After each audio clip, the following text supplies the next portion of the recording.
Hello everyone, welcome to the Power BI 0 to Hero playlist. My name is Sandeep Raturi.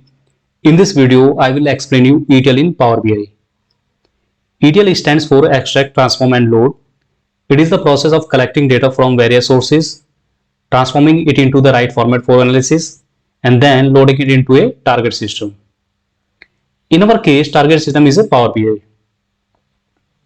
Now understand what is extract.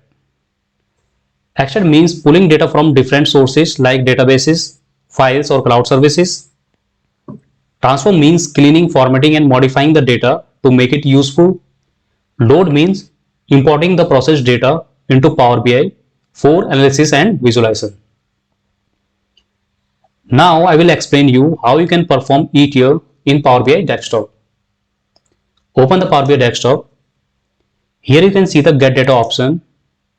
From here you can connect with multiple sources.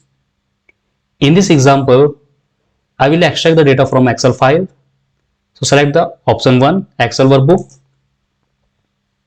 Now choose the Excel file which you want to load and click on open. Now select the sheet which you want to load.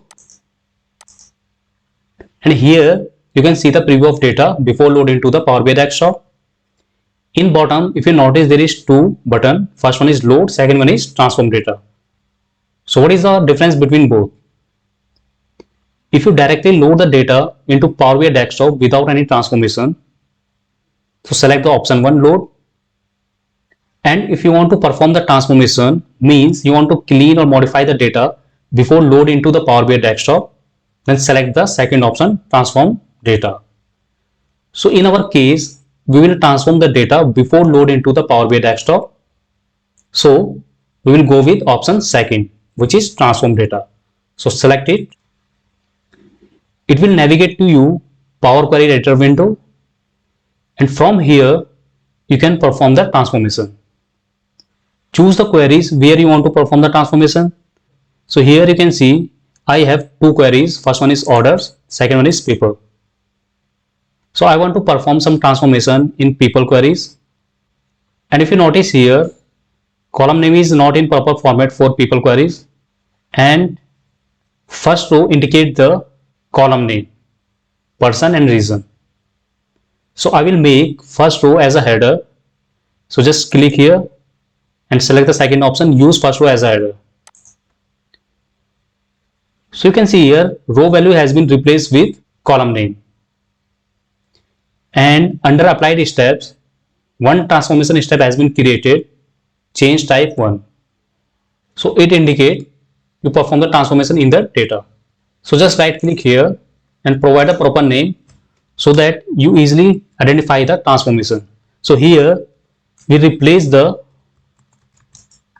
first row value with header. So for every transformation, one step will be created under applied step.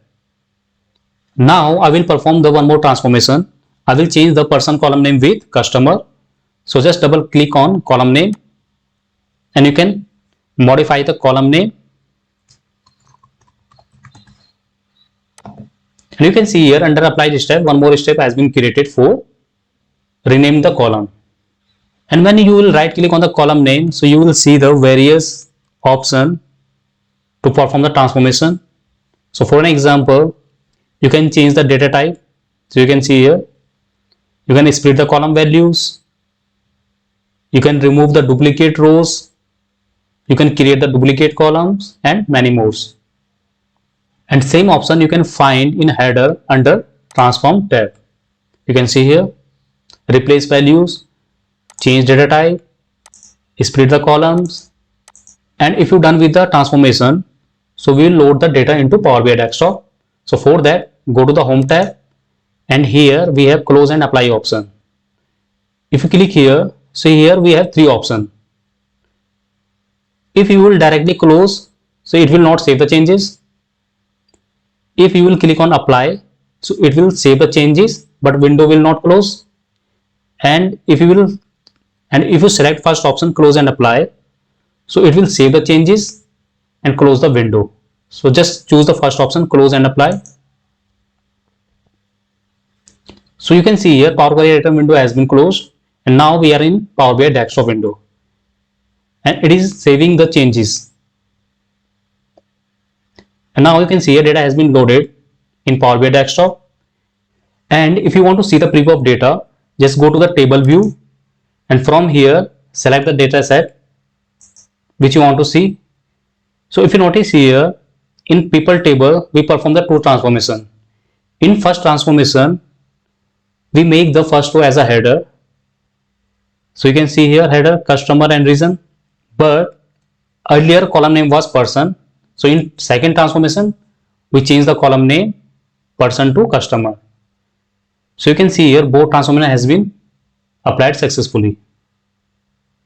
And now you are ready to create visualization. So from visualization pane, you just add the visual in the report page, and from dataset you can drag the column like this, and you can create the visual. So summary of this video, we extract the data from Excel file. After that we perform the transformation, and then we load the data into PowerBI Desktop, and after that we create the visualization. That's all for this video. If you found this video helpful, don't forget to like, subscribe and hit the notification bell for more great content. Thanks for watching. I will see you in the next video.